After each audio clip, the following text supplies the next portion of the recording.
Hi hello வணக்கம் welcome to our channel day with Karunya. இன்றைக்கி இந்த வீடியோவில் நம்ம என்னென்ன பார்க்க போகிறோம்னா, இன்றைக்கி ஆடி கிருத்திகை.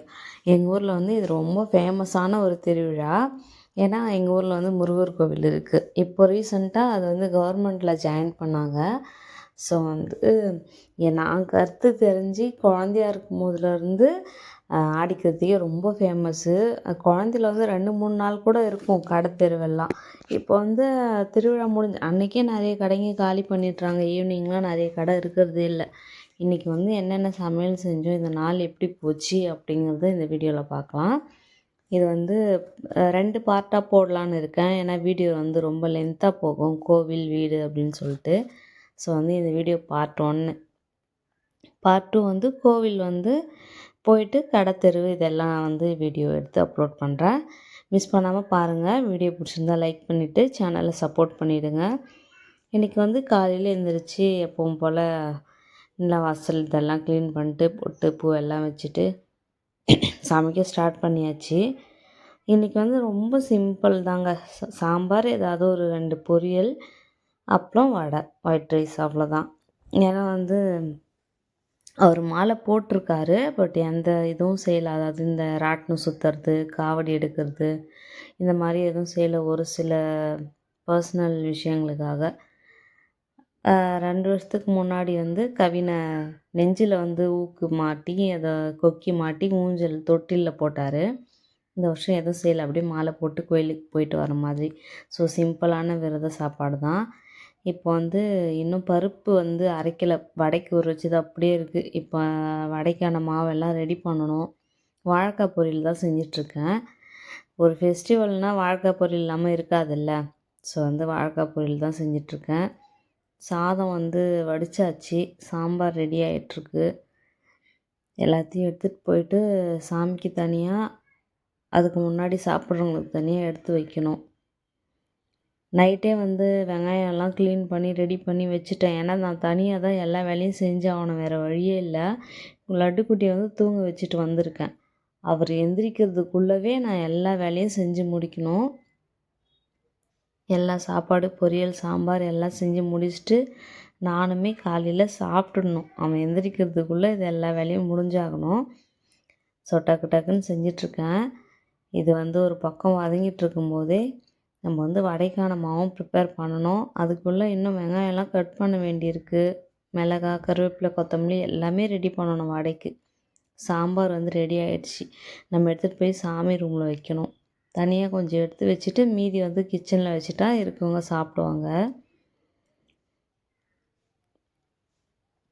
வடைக்கு வந்து பச்சை மிளகாய் எடுத்துகிட்டு இருந்தேன். போடலாமா வேணாமான்னு யோசிச்சுட்டு இருந்தேன். ஏன்னா கவின் வந்து இந்த பச்சை மிளகாய் ரொம்ப காரம். அவன் வந்து ஆல்ரெடி உடம்பு சரியில்லாமல் இப்போ தான் ரெக்கவர் ஆகி வந்திருக்கான். ஸோ போடலாமா வேணாமான்னு யோசிச்சு சரி போடலாம், கொஞ்சமாக போடலான்ட்டு வாஷ் பண்ணி கட் பண்ணி சேர்த்துக்கிட்டேன். அவனுக்கு வந்து மிளகாய் இல்லாமல் எது கொடுத்தாலும் சாப்பிடுவாங்க. அவனுக்கு ரொம்ப பிடிச்சது வந்து நான்வெஜ் ஐட்டமில் சிக்கன் தான். அது வந்து எவ்வளோ காரமாக இருந்தாலும் சாப்பிட்ருவான். ஸோ கொஞ்சமாக வந்து பச்சை மிளகாய் மட்டும் சேர்த்துக்கிட்டேன். அப்புறம் கெஸ்ட்டுங்க யாராவது வந்தால் ஏம்மா மிளகா போடலையா அப்படின்னு கேட்பாங்கல்ல. ஸோ அதுக்காக ஒரு ஃபார்மாலிட்டிக்கு லைட்டாக சேர்த்துக்கிட்டேன்.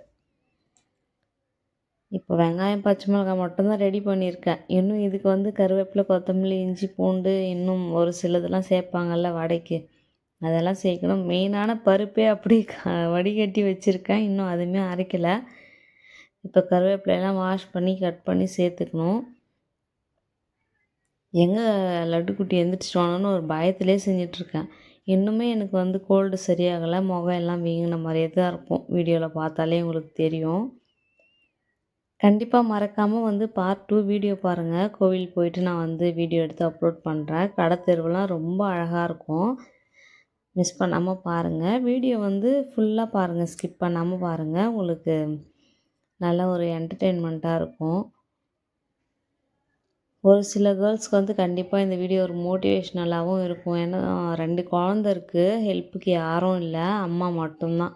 அவங்க வந்து குழந்தை எழுந்திரிச்சா பார்த்துக்கிட்டா மட்டும்தான். அம்மாவும் ஹார்ட் பேஷண்ட்டு.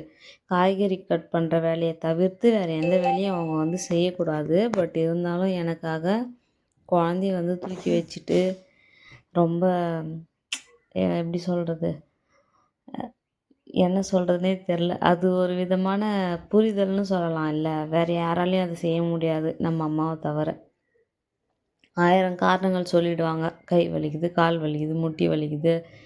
நிறைய ரீசன் வாய் வலிக்காமல் சொல்லிட்டு போயிடுவாங்க. ஆனால் நம்ம அம்மா, நம்ம தங்கச்சி, அண்ணன் யாருமே அந்த மாதிரி சொல்ல மாட்டாங்க. எவ்வளோ வலி இருந்தாலும் அது ஒரு பக்கம் ஒதுக்கி வச்சுட்டு நமக்காக வந்து எதையுமே ஃபேஸ் பண்ண ரெடியாக இருப்பாங்க.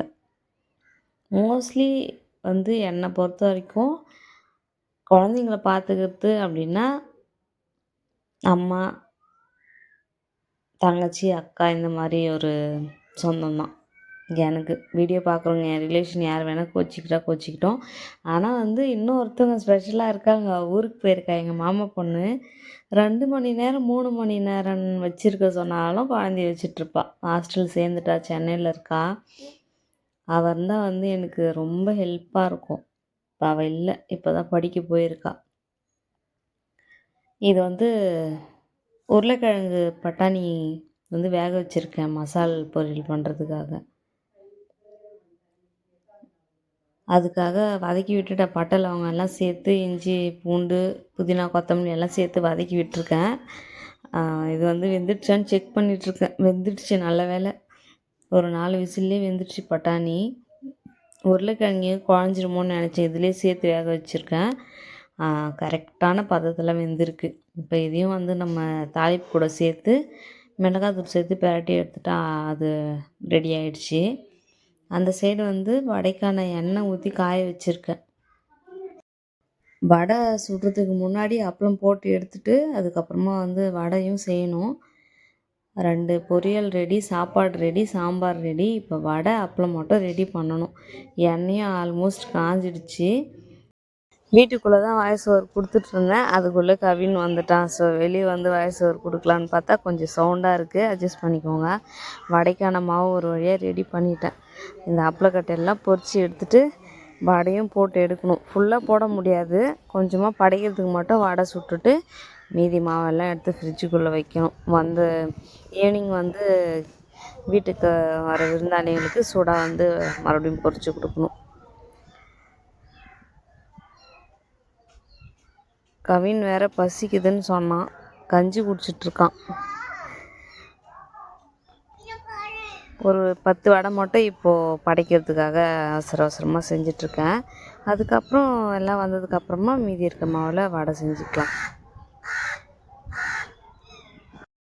இந்த மாதிரி ஒரு சுச்சுவேஷனில் நமக்கு வந்து ஹெல்ப் பண்ண ஒருத்தரும் வரமாட்டாங்க. ஆனால் குறை சொல்ல நீ நான் போட்டி போட்டுட்டு வருவாங்க. அவள் கூப்பிடல, இவள் கூப்பிடல, அது செய்யலை இது செய்யலை, 2 பொரியலில் செய்வாங்க, 3 பொரியலில் செய்வாங்க, மாலை போட்டிருக்கான், எப்படி இருக்கணும், வீடு தடபுடலாக இருக்கிறது இல்லையா. ஐயோ, எத்தனை பேச்சு கேட்க வேண்டியதாக இருக்குது சாமி. ஆனால் ஒரு ஹெல்ப்புக்கு ஒரு குழந்தைய வச்சுட்டு செய்கிறாங்களே, ஒருத்தரும் வாழ மாட்டாங்க. குறை சொல்கிறதுக்கு பாருங்கள், ஏம்மா ஏன் இப்படி இருக்குது அப்படி இருக்குது, அப்போ தான் ஓங்கி ஒன்று வாயிலே விடலாமான்னு இருக்கும். சரி என்ன பண்ணுறது, அட்ஜஸ்ட் பண்ணி போய் தான் ஆகணும். அதுக்குள்ளேயே இவருக்கு வந்து சாக்லேட் கிரேவிங்ஸ் வந்துடுச்சு. ஒரே ஒரு சாக்லேட் பிரித்து கொடும்மான்னு சொன்னான். சாக்லேட் சாப்பிட்டு தாண்டா 2 நாள் ஹாஸ்பிட்டலில் அட்மிட் ஆகியிருந்தேன். அதுக்குள்ளே ஏன்டா சாக்லேட் கேட்குறேன்னா, ப்ளீஸ்மா ஒன்றே ஒன்று பிரித்து கொடுமா அப்படின்னு கேட்டுட்ருக்கான். அப்புறம் அவனையும் ஒரு வழியாக சமாளித்து அனுப்பிட்டு மீதி இருக்க வடையெல்லாம் போட்டுட்ருந்தேன். திரும்பி பார்த்துட்டே இருந்தேன், எங்கே லட்டு குட்டி வேறு எந்திரிச்சிடுவானோன்ட்டு. நல்ல வேலை எந்திரிக்கலை இன்னும். அவ்வளோதான், வடை போடுற வேலையும் முடிஞ்சிடுச்சு. பார்ட் 2 பார்க்கலாங்க, மிஸ் பண்ணாமல் பாருங்கள். பாய்.